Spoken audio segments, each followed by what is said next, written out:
Kathy has just started working at a hospital in the infection control department. She's getting to know the decontamination processes of the operating room regarding equipment. Kathy wants to make sure that the equipment is functioning properly and that infection rates decrease. Today, she's investigating the dry heat sterilization procedures. Dry heat sterilization uses high temperatures to kill microorganisms and bacterial spores. Another type of sterilization by heat uses moist heat. Both are acceptable and used to sterilize different types of equipment. Dry heat sterilization requires higher temperatures and longer exposure times than moist heat sterilization. Recommendations are 150 degrees Celsius for 150 minutes, 160 degrees Celsius for 60 minutes, and 170 degrees Celsius for 30 minutes. Dry heat sterilization is used on items that cannot get wet and for glassware, oils, powders, metal instruments, and items wrapped in paper.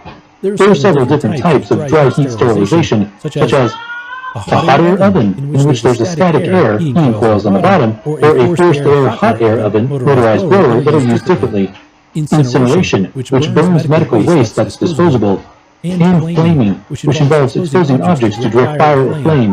Kathy is reviewing the process of sterilizing reusable medical equipment in the operating room, so she's focusing on the use of the hot air oven. The hot air oven is the most commonly used form of dry heat sterilization.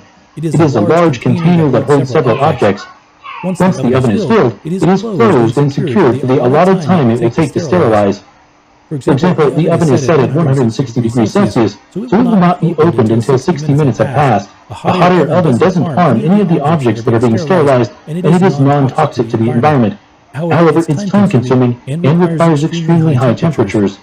A static air hot air oven isn't as commonly used as forced air. The oven has coils on the bottom to heat the oven.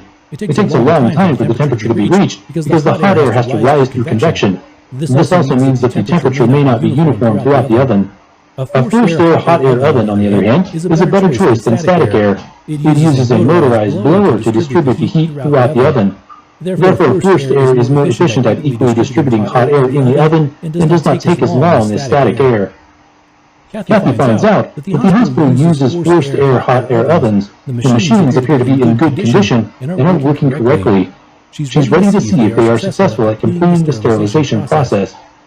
Validation is tested on each dry heat instrument to make sure it is working effectively.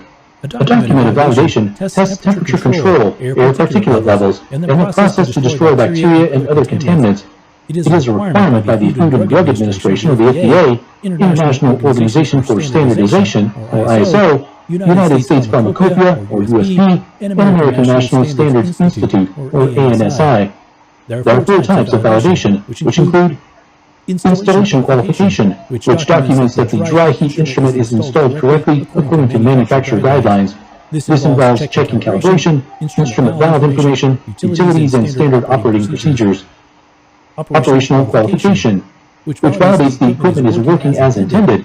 It involves checking that alarm settings, control functions, and equipment are meeting the sterilization goal.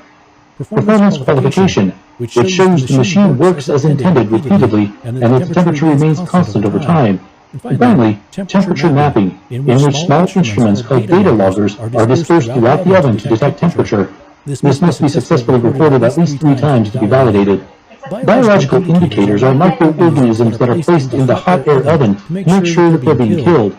The biological indicator for dry heat is Bacillus subtilis. It is placed in the oven at 160 degrees Celsius for 2.5 minutes and needs to meet a requirement of a certain amount of spores per indicator. This ensures that the oven is able to kill microorganisms and bacterial spores in between uses of equipment. Kathy has experience in checking validation for hot air ovens. She completes the tests herself. Kathy begins by making sure all the parts of the instrument are accounted for and in place. She then checks that everything is in working order. She sets up data loggers in the oven and turns it on to test the temperature in various areas of the oven. It all looks good. The final test is a biological indicator, which was successful. She documents the validation tests and sends them to the appropriate companies. The operating room is successfully using sterile equipment from the hot air oven dry heat sterilization instruments. Alright, let's take a moment to review what we've learned about the dry heat sterilization process and devices. As we learned, dry heat sterilization uses high temperatures over extended periods of time to kill bacterial spores and microorganisms from objects. Several types include a hot air oven, incineration, and flaming. Objects that cannot get wet, glassware, oils, powder, metal instruments, and paper-wrapped items use dry heat for sterilization. Validation is a series of tests to make sure that the dry heat instruments are working as intended.